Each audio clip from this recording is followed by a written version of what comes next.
Hello and welcome back to another episode of my MotoGP 24 career mode, and today we're here for the third round of our first MotoGP season for the US Grand Prix. Now, if you didn't see the last episode, I do recommend you go check that one out before we do get into this one at the Portuguese Grand Prix, because it was a fantastic weekend for us. Didn't actually manage to put it on pole position this time, which was a delight to see, because we'd heard that the AI were going to be pretty bad in all the qualifying sessions, but we did manage to pick up our first sprint podium and our first Grand Prix victory, and only our second race in the class, so a pretty impressive debut, a pretty good weekend, and we are really on song with this Aprilia now. Now, of course, this round is going to be a big one. Look at the bike. That should tell you enough. Stars and stripes. It is our team's home race, so I'm going to go into this. I'm going to really try and back up that victory to really do it for Trackhouse. Hopefully, Fernandez can be up there as well, even though, of course, we have to beat him over these next few rounds. I think already he can't beat me. I'm not exactly sure of the gap, but it's pretty unlikely. So hopefully Fernandez can actually be up there, because I want to do it for Trackhouse. I want to get us both a good result. And, of course, we also have another objective,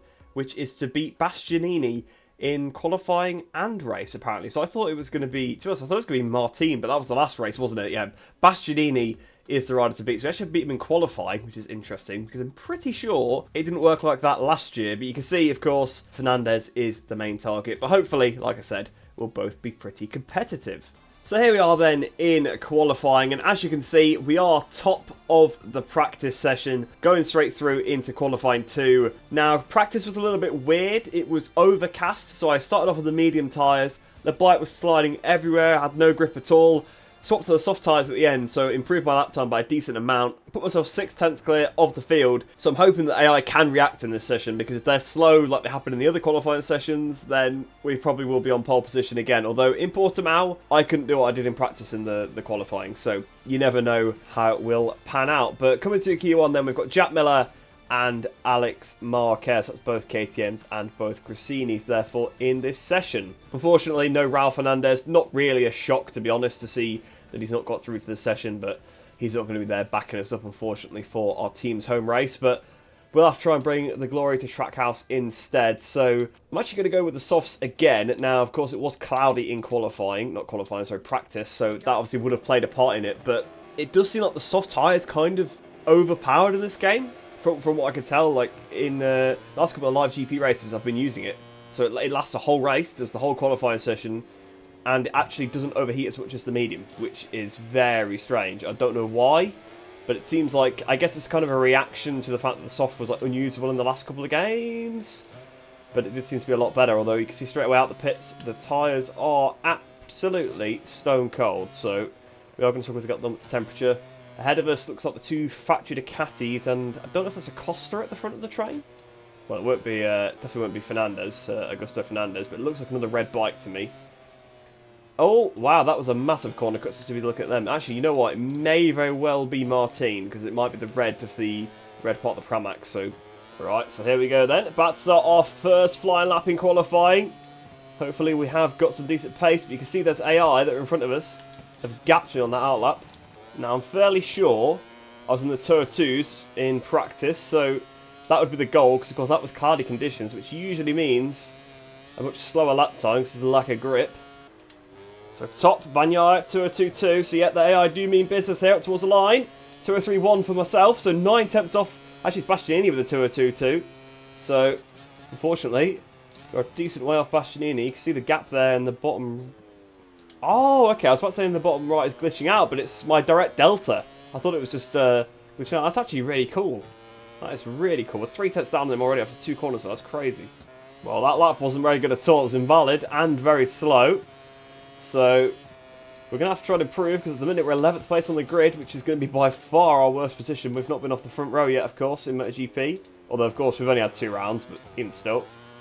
Well, this lap has been better. A decent bit better, a fair few tenths of a second. That's going to put us 8th place, much more respectable. In fact, still in front of Marc Marquez, which is very surprising since it is Austin. His AI doesn't seem very good in this career mode so far. Aside from the sprint race at Qatar, he's pretty much been nowhere. Shout out to Pedro Acosta, though, on the front row at the moment.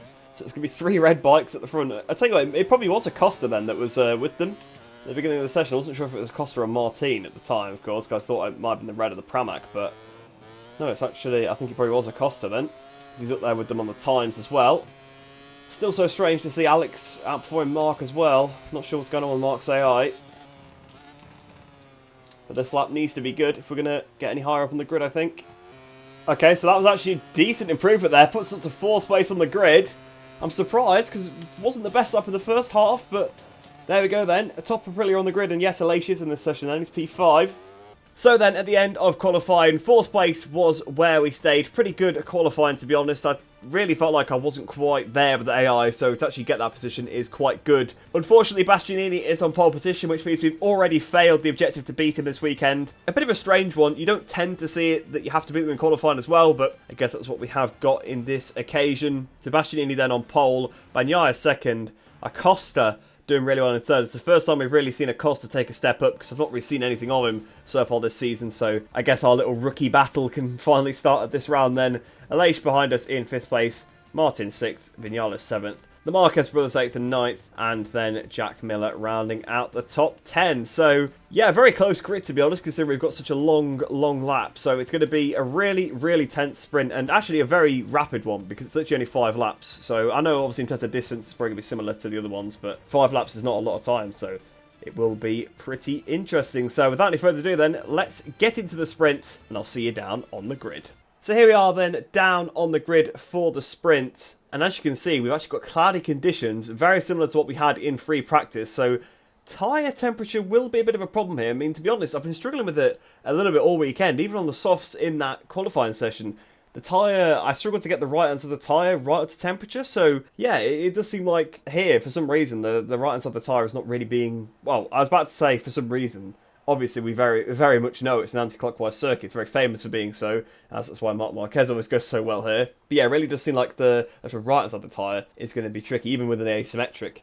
Doesn't seem to quite have the heat in it. So we'll have to watch out for that one across the race. Of course, you can see we have got the objectives right there. Not sure how we're doing with Fernandez, but I'd imagine we can cement that in this race, and I imagine we probably will, provided that we finish somewhat decently. I think it'd be a case of him having to win, though, to actually bring it back. So yeah, I think we should be covering that one off. Obviously, top 15 again. Hopefully, we should be able to do that one. Bastianini, I guess we've already lost that one, but maybe we'll still get something for beating him in the race. So we'll have to take that into account. And of course, he's a championship leader, so he's of course a target for that. But yep, going to use soft tyres as we have done the rest of the weekend. Seems to be the way to go. It seems to be working pretty well here. I know I said about the temperatures, but the medium's going to be even worse, especially in these conditions. There's nothing I could use but a soft. So that's the tyre I'm going to go with. So without any further ado, let's get into the sprint and let's see, can we try and make any progress and put ourselves on the podium? Still a few more moments and Bastianini will dart from pole position.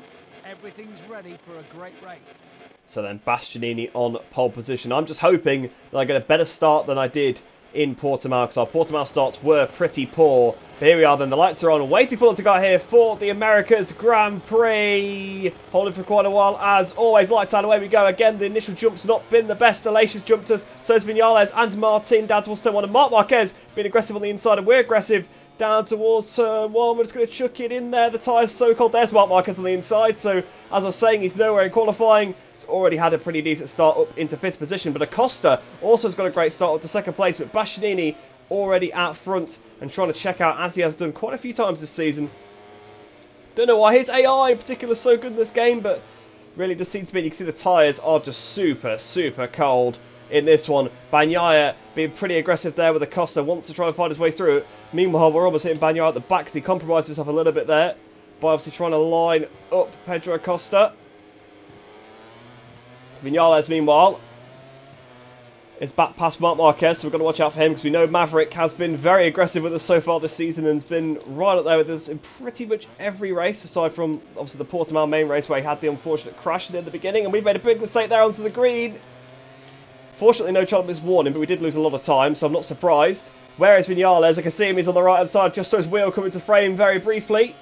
We're going to have to brake pretty deep into turn 12 then to try and make up for that. And we have indeed. I think we've gone too deep though. We are gaining a lot on Pecco actually, to be honest. We did that pretty much perfectly. Oh no, Vinales! Vinales just crashed behind. Not sure what's happened there. And oh, we were almost crashing there as well. Had to pick the bike up quickly, cut back to the racing line. Fortunately, I think the Vinales incident kind of shook up the pack. Where was Bagnaia going there? Yeah, trying to miss warning for Bagnaia. Not surprised. Marc Marquez though now, the king of Cota, all over the back of us. But yeah, big mistake from us there. I think that was partially down to that right hand side of the tyre just being a little bit under temperature. But yeah, Vinales crashing there, I think, has really allowed us... What is happening with Bagnaia? Bagnaia is clearly suffering with his tyre as well, as we're now looking for a pass into the penultimate turn. Where are me and Bagnaia go? We're both miles wide. Marquez comes past the pair of us, and so does Aleix. So we thought we kept that position from those guys. Then into the last corner, Aleix sort of just really parking up the apex there. We couldn't even turn in. And there you go, things have changed super quickly in the slipstream then of Aleix, our fellow Aprilia rider, coming to make the move down towards turn 1 on the brakes at the inside we go of Aleix into turn 1. We're going to probably get Pecco here as well. Pecco's really struggling, not sure what's happened to Pecco in this race, but ever since he sort of ran off the track there, he's been struggling massively. He comes back at us through turn 2, but we close the door. And there we go, back up into P4. Marc Marquez, tell you what, I was saying that he was nowhere in qualifying, but he's had an amazing race so far to be up into P3. But we're all over the back of him now, almost hitting him at the back in fact. So to be honest, I need to try and find my way past Mark as soon as possible. And see, here we go, around the outside. Speaking of, up the inside we go. He's going to tip in on me. Oh, we had to back out of that one because I think there was going to be contact. And we want to make these moves as clean as possible, of course. Because they are only AI at the end of the day, so I do want to actually have a decent battle with them. Because I could just obviously ram them out the way and probably be quicker while we're almost ramming him through there. And here we go, down to the corner where he crashed, obviously, in the real-life Grand Prix. Up the inside we go, into turn 11. Oh, we're going to make the apex. Yes, we are. So past Mark, we go up into P3. A gap of 2.3 seconds now. So all that fighting and those mistakes from me have cost us a lot of time because we were right with them. Then we had the mistake. Fortunately, Vinales holding the pack up allowed us to not lose any places. Then me and Pecco sort of ran wide as we had our little moment. Marquez came through. Aleix came through. But we quickly fought back through the pack. And we've got our eyes focused fully now on the Spaniard in front, Pedro Acosta. Fast up of the race then to, I think it's Bastianini 204, we should have 203. It's a joke how poor they are on the brakes, by the way, because they pulled away from me basically the whole lap until the last 2 corners, and we just gained it all back on them, and we brought the gap below 2 seconds when it was almost 3. So, yeah, for some reason, the AI really lacking on the brakes, which is obviously how we were able to make our pass on Marc Marquez and Bagnaia and Aleix so easily. Although Marc is sort of coming with us, so we've got to still watch out for him. Well, I'll tell you what, the sky is starting to clear, and that's probably the best thing I've seen all day, because I'm struggling with the temperatures so much, really. I'll tell you what, we are gaining so much now on Acosta and Bastianini in front, but Marquez is coming with us. Marquez is staying a similar distance to me behind, whereas I'm gaining massively on the riders in front. You can see here now with the objectives as well, we're actually going to be 50 points ahead of Raul Fernandez, so I think, to be honest, we probably already secured it going into this weekend, because it only needed to be 37, of course, although... What place we're in now? Yeah, it definitely would have... I think we'd already done the challenge, but we'll definitely consolidate it with this one, which is great for the team's home race to establish ourselves as the lead rider. And, whoa, Bastianini makes a mistake. Acosta now looking for a pass on Bastianini. Both the factory Ducatis, so fast in qualifying, but seem to be struggling a little bit more in the race. I think, to be honest, Acosta's probably been held up by Bagnaia, which I think is what's allowed me to close up on them so much, because their lap times, you look compared to qualifying, are pretty much nowhere, because they're in 204s. And where are they going? Bastianini does the same thing that Bagnaia did on the opening lap. It's running really wide through the penultimate turn, and we're with them now. We are with them, although you can see I've now pulled away from Marquez a little bit, so Marquez not coming with us quite as much as he was before. Here we are then, starting lap 4, the penultimate lap of the race, down towards turn 1, or up towards turn 1, should I say. Are we going to make a move on Acosta? Yes, we are. Up the inside of the other rookie, and oh no! No, we've had a massive crash into turn 1, down we go! We've rejoined the track in 4th position, so to be honest, that's not too bad, all things considered. But that's it, we're not winning this race now, but we could still stand on the sprint podium, because honestly, we did not lose much time from that. It's a shame, really, that you don't lose much time, because it'd be much better if you actually had a sort of realistic crash, because that should be race over, effectively. Especially in a sprint race, there's no way you could come back from that. But Marquez is riding like he's in the rain. Look at this, he's got no quarter speed, got absolutely nothing. And we are just way quicker than AI in this race for some reason. It's so strange. Compared to qualifying, they've got nothing. I think that's a trackless warning for me. It is indeed. We get the switch back now, Marc Marquez. Yes, we do. So up into P3 once again. I'm going to give it a go, because we're actually only 1.8 off of Acosta, because I think we held Acosta up with our crash a little bit. So I could maybe get within range to pass him right at the end of the race if I really do a good lap here. But obviously got to be careful, because to be honest, I think we did gain a little bit from going off the track there. I know we picked up our warning, but I think that helped me actually pass Marquez because I lined myself up a bit better. Wasn't intentional, but just how it planned out. So final lap of the race, and we were literally 2.2 of our lap time, even with a crash, which is pretty incredible. So we've still got a chance here. I think we can still win this race at this point. We are close enough where I think that's feasible, but we are going to have to dispatch Acosta as soon as possible. And we've already made it through turn 1, so it's already going better than the last lap. Yeah, Acosta looks like he's struggling with this tyre. I think the AI have gone for like mediums, I think the temperature just being a kind of bugged is not helping them at all, because it seems to be the right-hand side of the tyre they're suffering with, which is exactly what's been happening to me all weekend. Right, so here we are then, down towards turn 11. Now we're going to make the pass on Pedro like we did on Marc Marquez earlier on. Yes, we are at the inside, but I think we're going to struggle to get it stopped. Got it a bit too hot. The front brake, you can see how cold the front brake is. But we've actually pulled it down. Well, we've not pulled it down, but we've got past Acosta. He's going to try and get us back, I think, down towards turn 12. Yes, he is side by side with Pedro.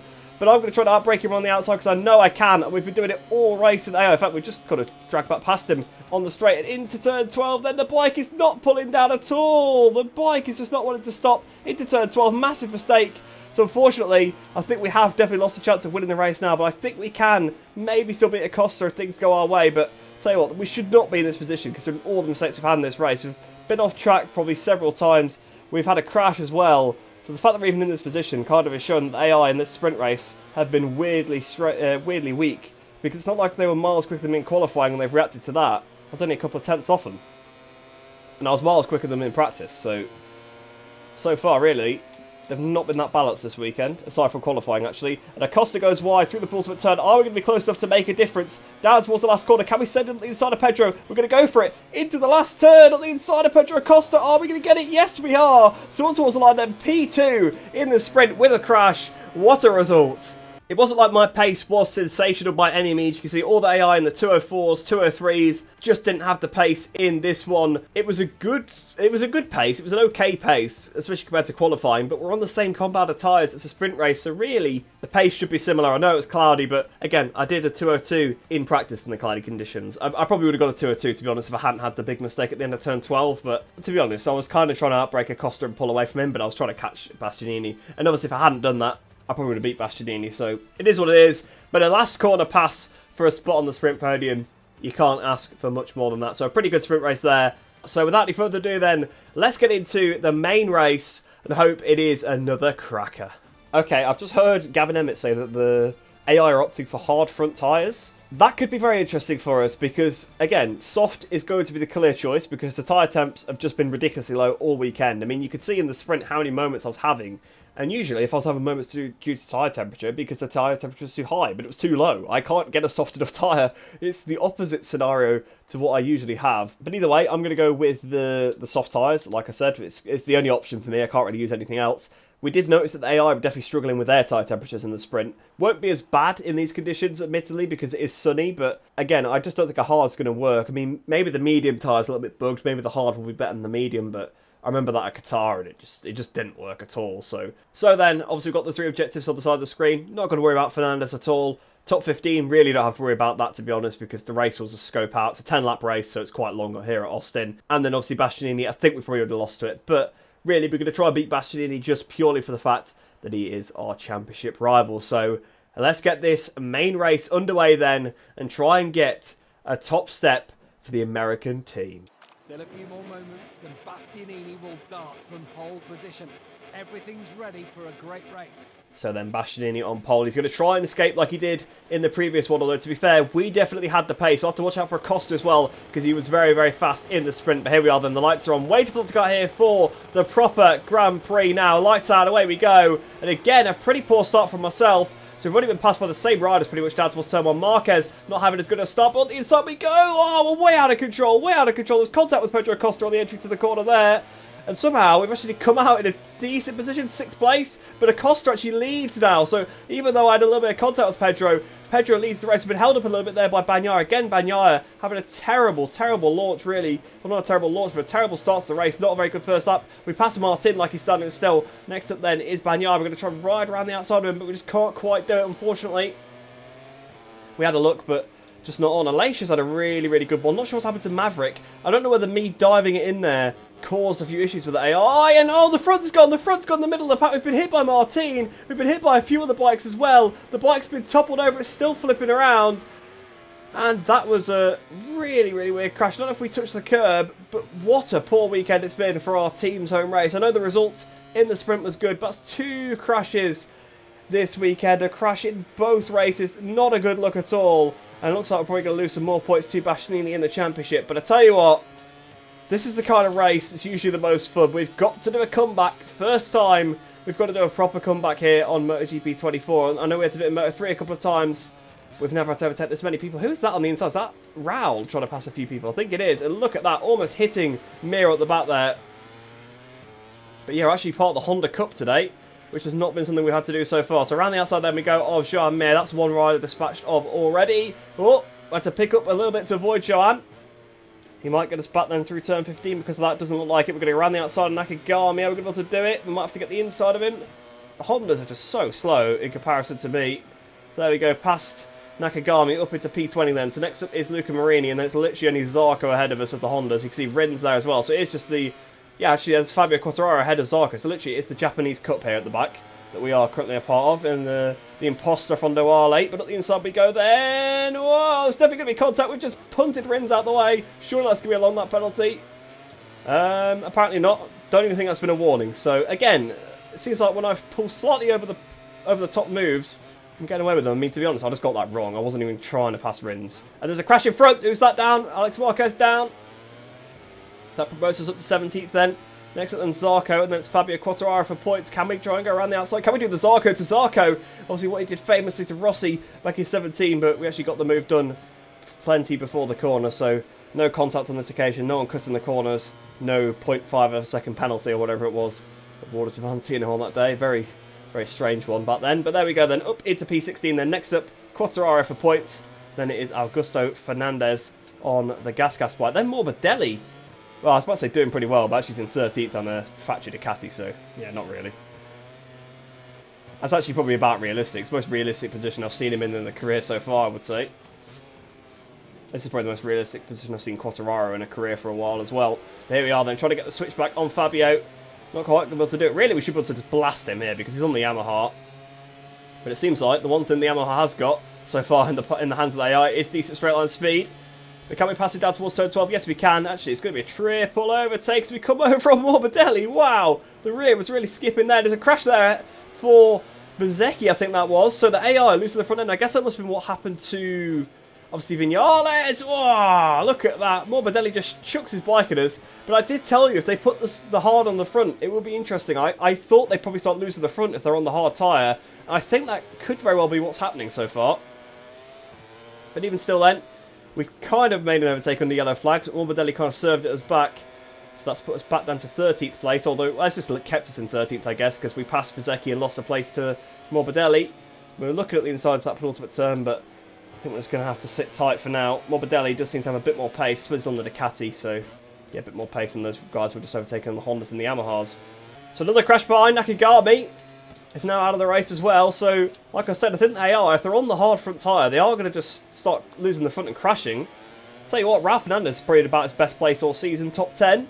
Although I'm sure we're going to take that away from him shortly. But to be honest, Morbidelli's really got a move on now.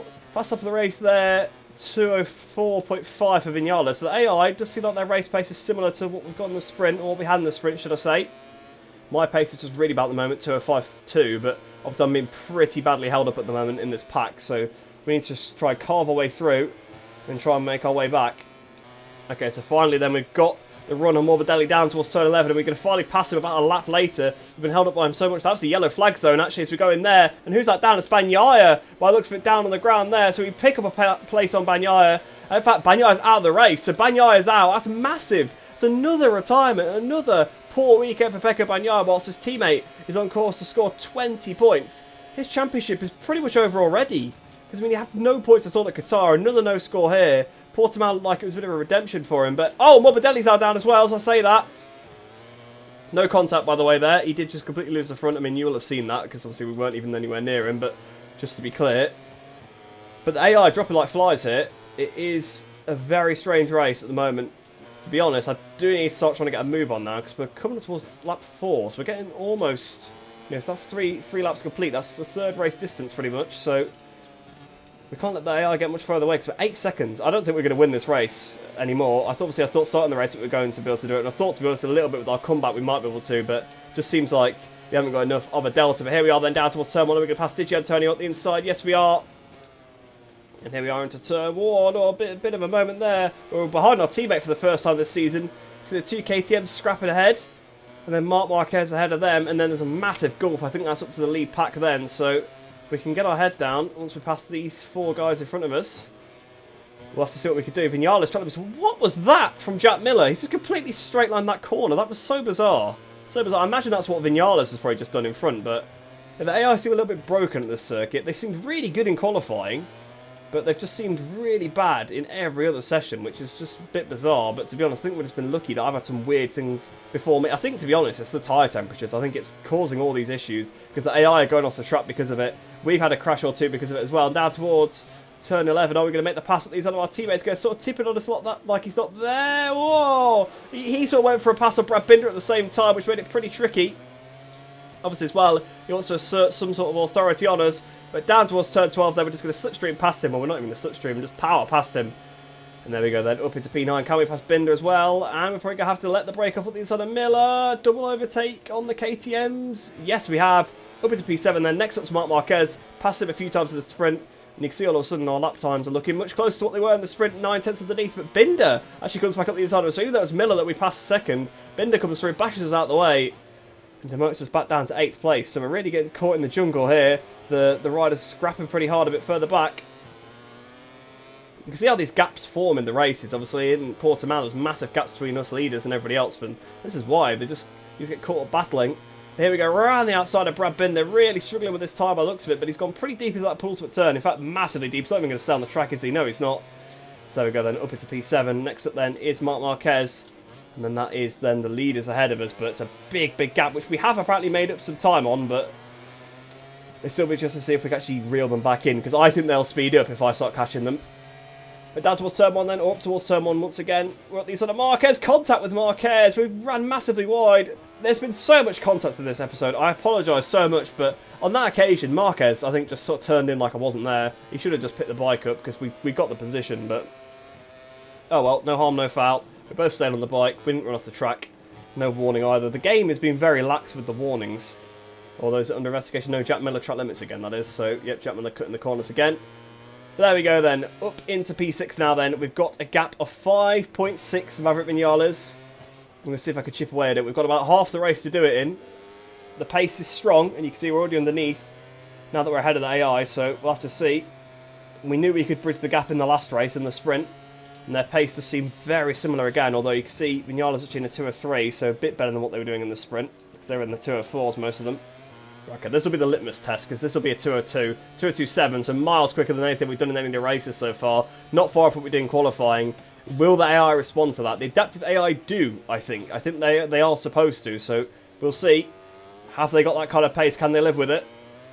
Because they've still got the gap, so if they can even get closer to my pace, I'm not going to catch them. Okay, well, I'm getting really close on now. 1.5 seconds. I would say, to be honest, we are going to probably quite easily still win this one, because... Well, it depends, actually. If they respond once they get in the group, it's going to be hard to, obviously, make the overtakes, but I just don't think they have it. I think maybe the AI difficulty is chosen at the start of the race. I mean, I know it does adapt, but maybe maybe it can only adapt by so much over the course of the race, and it's just not enough. Because, I mean, I'm doing the pace that we're doing in qualifying, 2:02.4. That actually might be quicker than I did in qualifying, but the bike is starting to sing a little bit now that I've got this clean air. And we are with the leaders now. We are part of this pack. So we could very well still win this one. And there, Bastianini still sat there in second place. We could maybe get one over on him. Obviously, he's beat us in qualifying. He beat us in the sprint. If we beat him in the race... What is Martin doing? What is that? That's what I mean. The AI be so weird at this track. Bastianini thinks also cut the corner. We cut the corner almost in shock there. But Bastianini looks like he's decided he wants to get a move on now that we're here in the pack as well. But it's going to be tricky. It's going to be tricky to pass, because I think we've got to do all of our passes on straight line braking zones, to be honest. Because it's going to be difficult to do it in the S's. Cleanly, anyway. Right then, so we've got 3 laps to go at the end of this one.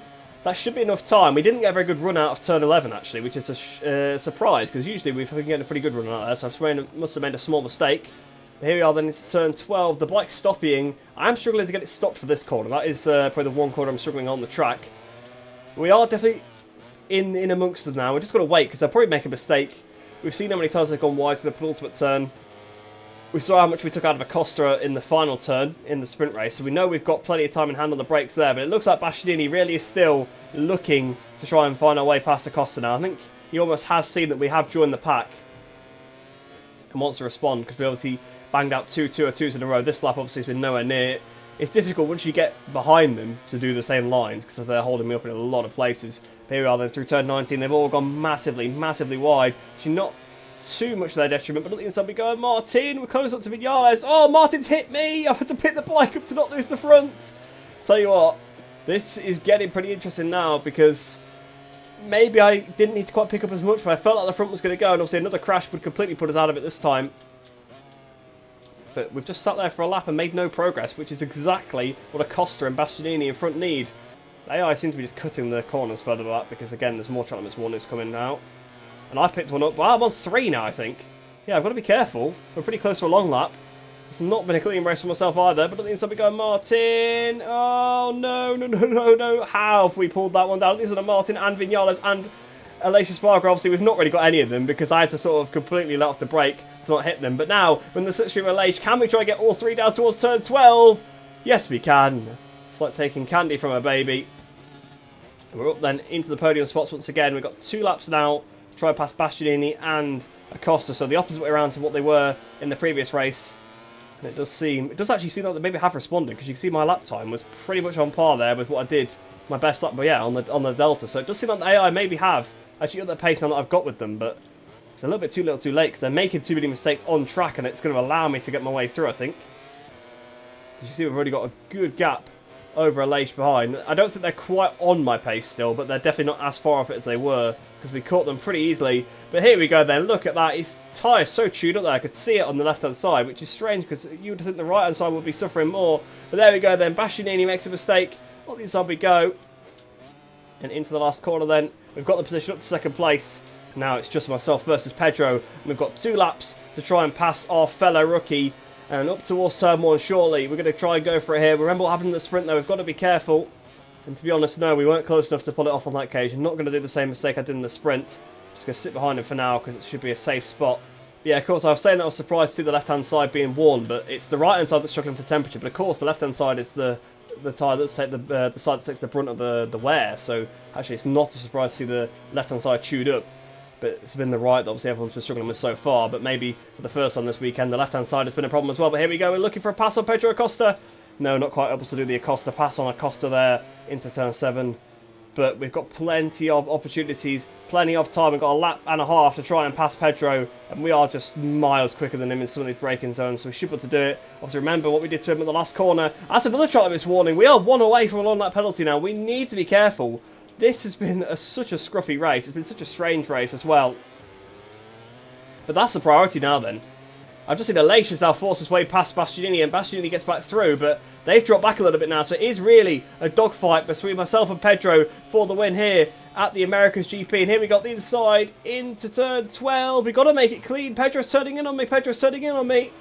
He's kept it for now, but we've got to remember, if we get contact and we get a warning for it, even if it's not really our fault, because the game does sometimes give it out for you when it's not your fault, that's a long lap penalty for us, and we are not winning the race. We're not putting 3 seconds on them, so really, we need to pass him. It's got to be clean, and we cannot go off the track at all, even with a mistake. So we've got to make sure we pick our place to pass him in the perfect scenario. I can't believe it's actually come down to a last lap head-to-head with no track limits allowed at all, which is pretty realistic, to be honest. So actually in a fairly realistic race in the end, even though the race up to this point has been crazy. But Acosta just completely ran off the track there through the penultimate turn, and there we go, up into the lead of the race.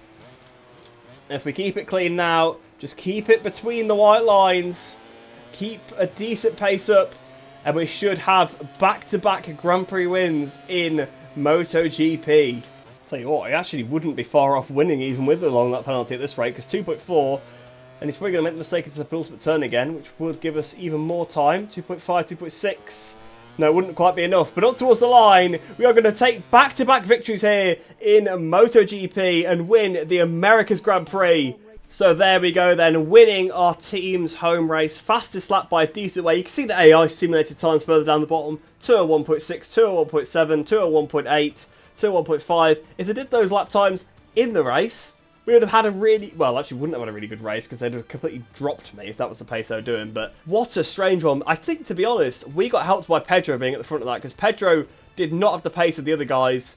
We've stolen his maiden win away from him. You can see that. We were almost 2 seconds quicker than him on the fastest lap. I mean, it was ridiculous. Absolutely ridiculous. The AI were running off the track everywhere. Well, not everywhere, but in a few different places. Penultimate turn every lap. They're basically running off there, and yeah, just so much free lap time. It's a shame, really, because we saw their pace in qualifying was really good. Their pace in practice was even not that bad. If they did their practice pace in the race, we would have been okay. Their pace was actually worse than the sprint by the looks of it, because at least some more of the front runners were in the 203s. Maverick was the only one in the 203s, and he didn't even do the sprint. He crashed on the first lap, so it's certainly interesting. We're going to have a look at the adaptive AI, I think, if this continues, because, of course, we can't just keep winning every race, because we should never have won from the back of the grid. It's great, obviously, that we managed to do it, and it's been I'm sure, a fun race to watch, but you shouldn't be able to crash and still win the race. And I shouldn't have been able to crash and still almost win the sprint as well. That would have been crazy if we'd managed to actually crash in both races and win. Would really have shown how far off the pace they were.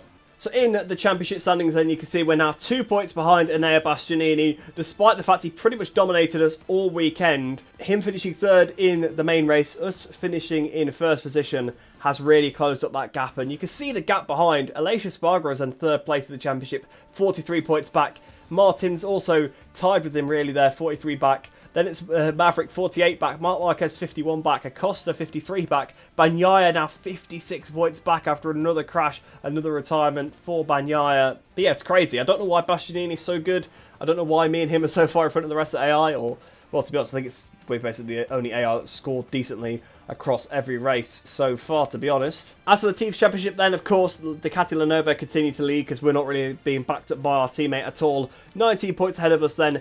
Trackhouse, of course, in second position. Third place for the Factory Aprilia team, fourth Cassini, and fifth for Pramac. In the Constructors' Championship then, things have closed up pretty dramatically. There's only 5 points now between ourselves and Ducati. Those back-to-back Grand Prix wins really closing up this Constructors' Championship. KTM then now sat in third place. Well, they're still sat in third place, but 58 points behind. Yamaha in fourth. You can see Gasgas there in fifth. Does seem to have bugged out slightly because I have actually changed in the game to make the Tech 3 team actually use KTM bikes. So I guess it's actually applied to career mode, which is a shock because I wouldn't expect it to. And then the Honda, obviously, at the back in last position. So I suppose once they score a couple more points, maybe they'll move ahead of Gasgas and we can kind of ignore Gasgas at the bottom. But there you go then. That is the Americas GP complete. A very, very strange weekend. AI looked really fast in qualifying. Just didn't have the race pace. It's almost as if they've patched the issue with them being slow in qualifying, because they're really slow in Qatar. They're pretty good for us in Portimao, but slow in the race. Same thing seems to have happened here. Like I said, obviously if it does keep up, I'm going to have to look at the adaptive AI, which is a shame because the adaptive AI have provided us some really good races, but the last few have been good fun races, but this one especially was really strange. A bit of an anomaly perhaps, but I think the weekend just played out in a weird way. I think I couldn't show my true pace in practice because of the cloudy conditions. I think maybe that just threw the AI off from there. But oh well, it just these things happen, I suppose. But we'll head back to the career hub now then with that race complete, see what the social media says, and then we'll end off the episode. So unfortunately, we did actually have a little bit of a reputation hit by obviously losing that challenge to Bastianini, but we still have gained overall by quite a bit because we won the race, became the team leader, so we've more than made up for it. So I imagine we will get a new turning point now, which, for a guess, is going to be beat Raul Fernandez in Jerez.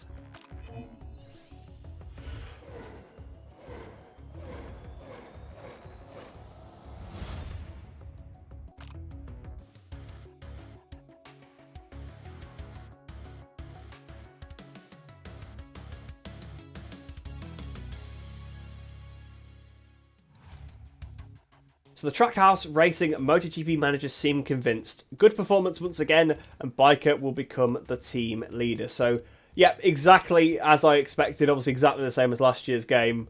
You beat them in 3 races in the championship, then you beat them on track. Because apparently you need to beat them on track to solidify it, even though you beat them 3 times already. But there you go. That should be no trouble at all, because Raul has not been troubling the scorers. We've shown that even with a really poor weekend, we can still beat him. Now, whether they'll be more competitive at Jerez, not too sure, but I guess we will have to find out. We've got 2 messages then on the social media feed. Let's have a little look at those. So one from Bastianini. Bastianini probably going to be bragging a little bit there. The excitement of racing in Texas is incredible. Even if I have to give Biker credit for motivating me to press harder than usual. Actually, that's pretty good. I actually was kind of expecting to kind of diss us, but I think because we beat him in the main race, the game almost still considers the fact that we beat him, even though obviously we didn't achieve the objective, his AI will still see it that he was beaten, and I guess he lost points to the championship, so it makes sense. It was a tough challenge, but the crowd really created an incredible atmosphere. Can't wait to race here again, we'll say that. Well, actually, I can wait to race here again, because the AI was really weird. Bastianini also says, the race in Texas was tough. We finished behind Biker, but we know we're able to close the gap, and we'll try to already at Jerez. So we can say it was a good race. We need to focus to keep this gap over the next few races. So again, just improve our relationship with Bastianini. And to be honest, I'm surprised no one complained, because we definitely hit a couple of riders in that race. So yeah, I'm actually surprised that there's not some guy like, oh, you hit me or whatever. But yeah, I guess all the contact was pretty minor, and I didn't get any warnings for it. Again, bit strange, just a weird episode overall. So yeah, hopefully the next one's a bit more normal, because I'd like to have just a good scrap, whereas this one was only really good because I still don't really know what happened at the start. I was gonna say I made a mistake, but I don't know. You guys obviously will know. I'll have to watch the footage back and see, but it is what it is. Made for an interesting race, so I guess I won't worry too much about it then. So that is then our third race of MotoGP completed. Hopefully you guys did enjoy that one. If you are new to the channel, please do like the video and subscribe, because it really helps me out. And of course, it is a win-win for both of us, as you get some more MotoGP 24 game content in your subscription feed. But I hope you do enjoy the rest of your day. Hope you'll stay safe, and I shall see you in the next one.